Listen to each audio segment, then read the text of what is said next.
Hello and welcome to my meditation. My name is Debra Baker and I'm so grateful that you have joined us for this little while. We have come to recharge, and I just had surgery on my hand, so if I look a little tired, that's why. But I'm right here with you. Let's get to meditating, shall we? As usual, let's begin with our 3 nice, really deep breaths. Fill up your lungs, hold it for a second, and let it go. And now hold it, fill up your lungs even more fully. Hold it for another second, and extend your exhale a little while. And now the last time, take the deepest breath you've taken all day. Fill up your whole lungs, all 5 lobes of your lungs. Your upper lungs, your lower lungs, fill up your belly. Just imagine all of your lungs just expanding, and hold it for a second, just taking in all of that wonderful oxygen and then releasing it very, very slowly.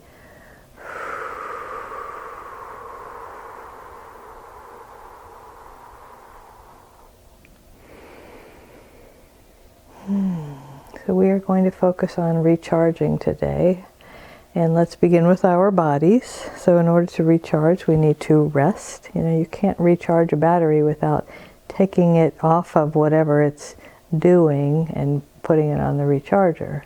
So you got to stop what you're doing in order to recharge. So let's begin with our bodies. I hope that you are in a very comfortable position. Beginning with our feet, let's get the image of like dipping a piece of paper into dye. So, as the relaxation. So your feet first, your feet absorb all that relaxation, your toes, the soles of your feet, all the way through to the marrow of your bones, your ankles. And then your lower legs, your calves and your shins. Just feel them taking in that relaxation. Think about a battery not being called upon and all the cells just kind of settling down. Your knees and your upper legs, not having to move you around, being able to just relax and be still. All the way up to your tailbone, and now all through your pelvis, your lower back, your glutes, your hips, your pelvic floor, your lower torso. Just feel that whole area in your hips and your pelvis just going to neutral, letting go, not having to hold any energy. And now your midsection. And now more than half of your body is in a state of relaxation or getting there. And now imagine your hands, releasing each finger and thumb. All the way up to your elbows, and then your upper arms. And now notice your whole body up to your rib cage, relaxed.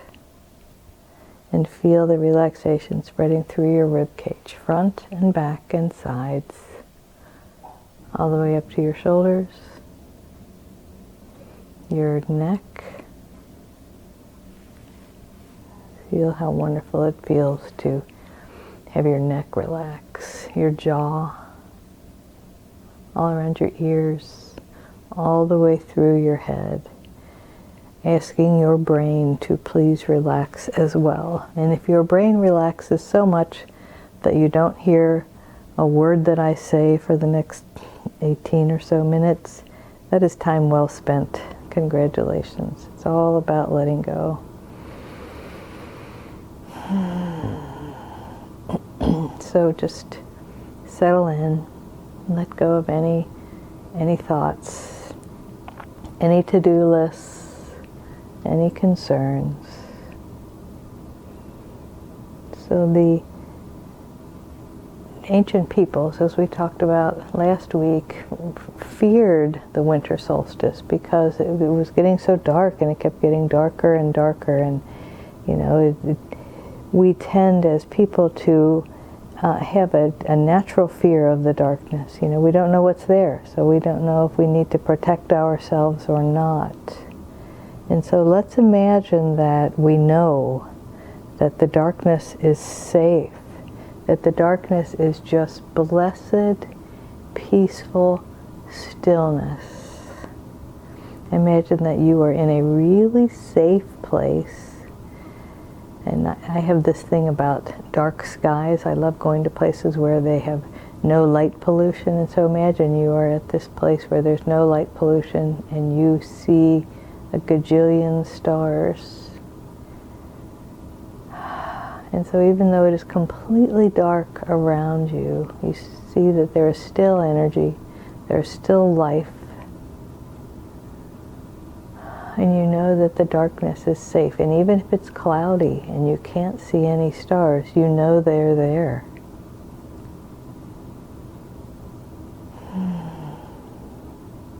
So let's imagine being in the stillness, in the darkness, but not in a negative way. We tend to even think of the word darkness as a negative thing. But what if it's not? What if it's just the absence of light, the absence of things being visible? The most wonderful things in this world are invisible. Love, universal life force.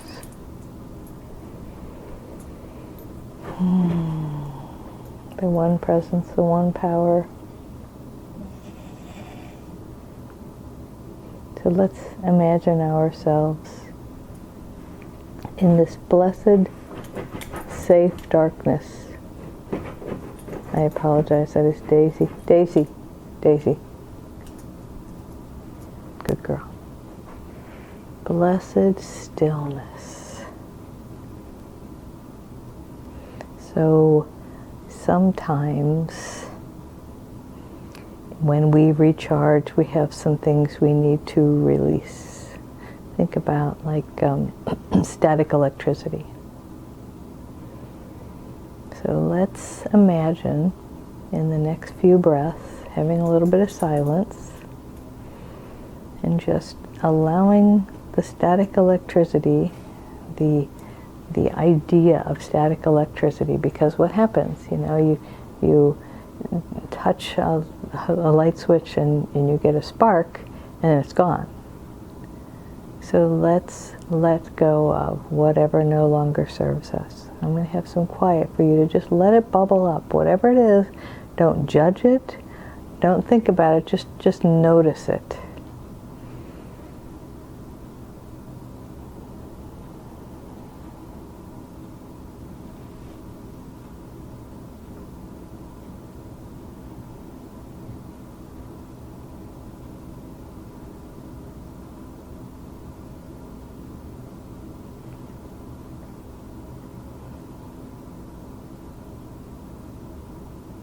And know that all is well, and all is well, and all is well.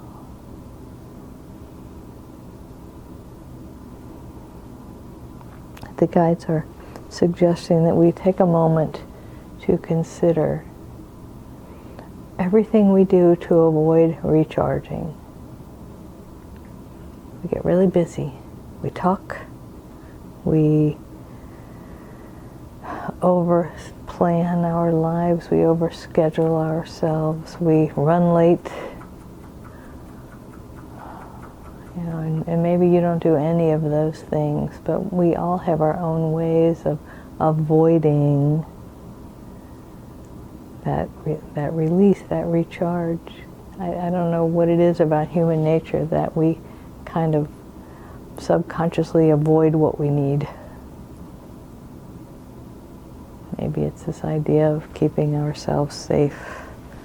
You know, sometimes we have conversations that we know we need to have and yet they scare us. Or maybe it is that we don't know how to do it. So let's give ourselves permission to not know. Give ourselves permission that it's okay that we don't know how.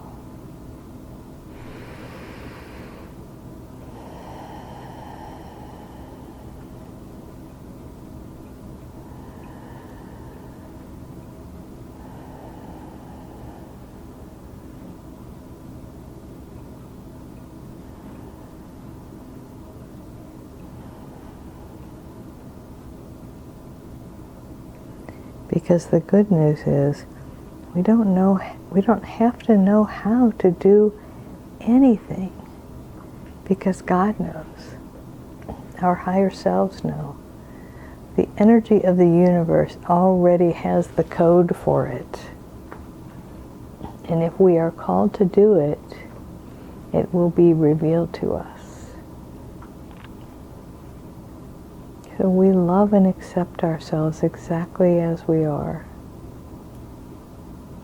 knowing that it's okay to not know, and it's okay to wait until we do know, until we have some sense of what to do.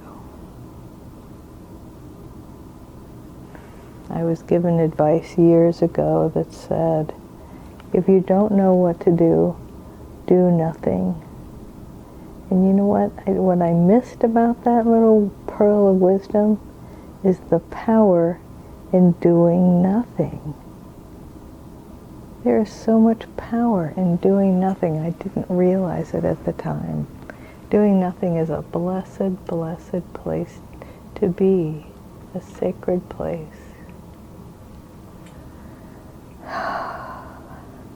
So let's spend a moment doing nothing.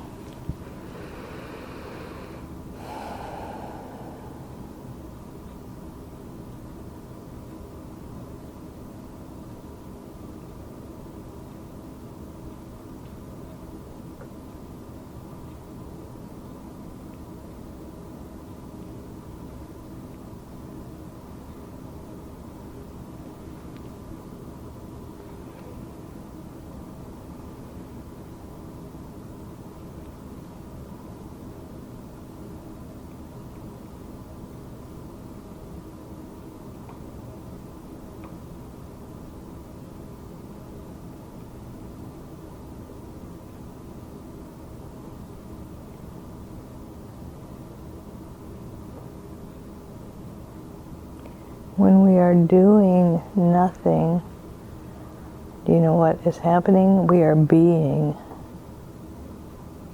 We are in the oneness. We are experiencing the oneness. I invite you to imagine kind of just setting aside your humanness for a moment. Setting aside your body and your personality. Imagine maybe that night full of stars, and floating among the stars, leaning back though, so you're not having to direct it, you're just floating among the stars like you float on a lazy river, knowing the universe brings you where you need to go.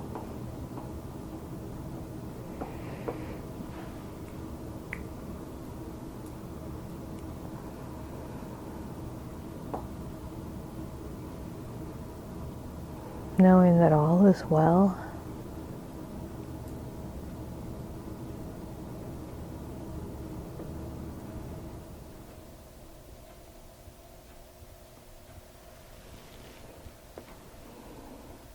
Another way to describe it is to give up. And that seems like a desperate thing. It seems like something done out of despair and hopelessness. But the secret to giving up is we get out of the way of the infinite. When we give up, stop fighting, stop trying, we get out of the way.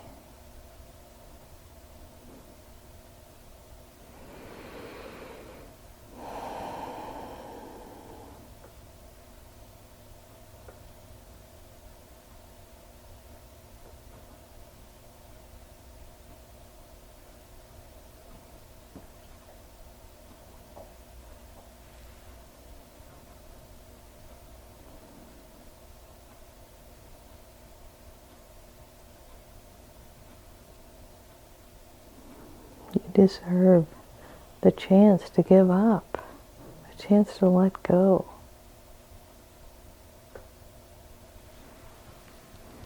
I've heard people try to help someone else in lots of different ways and finally say, I give up. And that moment when they give up is when the heavens and earth open up. Because without realizing it, when we think we know what's right and we try really hard, we inadvertently allow our egos, our human personalities, to get all fired up, and then we can't hear the still small voice of spirit. We become, determined to make this happen or that happen or do this or that. I'm going to help that person get well. I'm going to make them happy. Giving up on someone can be the biggest gift you give them, because you can give up on someone and still love them. You can let go of the outcome and still be a loving and kind and caring person. It's about reformulating our thinking. Someone came up with this saying a long time ago, I'm going to pray like everything depends on God and act like everything depends on me. And I personally feel like that's ridiculous, because if we trust that the universe is moving in, through, and as us, then we don't have to get this false sense of ego that everything depends upon us. We can trust we are guided each step of the way, in every moment, every thought, every breath. We are guided. The universe truly is moving in, through, and as us. And when we let go of our thoughts, our insistence, our ideas, our human ideas, and create space for divine ideas to rush in, I promise you they will.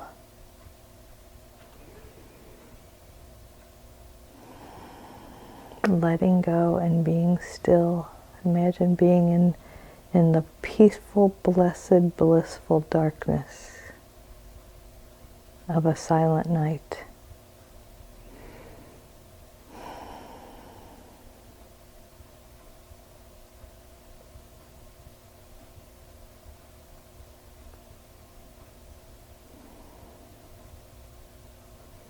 So I invite you to really embrace your own heart this holiday season and be true to yourself. Give yourself plenty of time to let go and give up and recharge and put your feet up, and maybe ask yourself, is this really that important?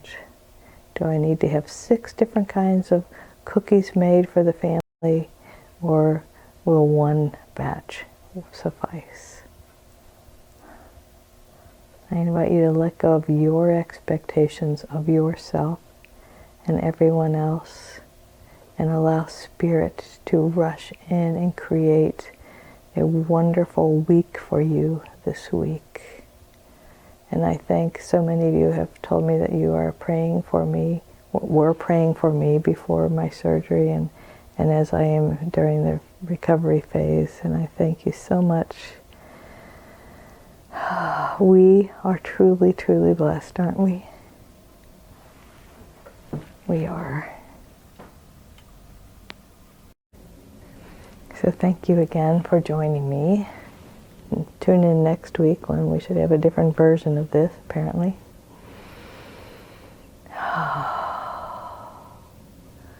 You truly are whole and perfect, exactly as you are.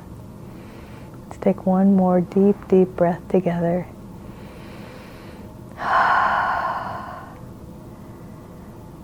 And the one presence moving in, through, and as me honors and recognizes and cherishes the one presence moving in, through, and as you. Namaste.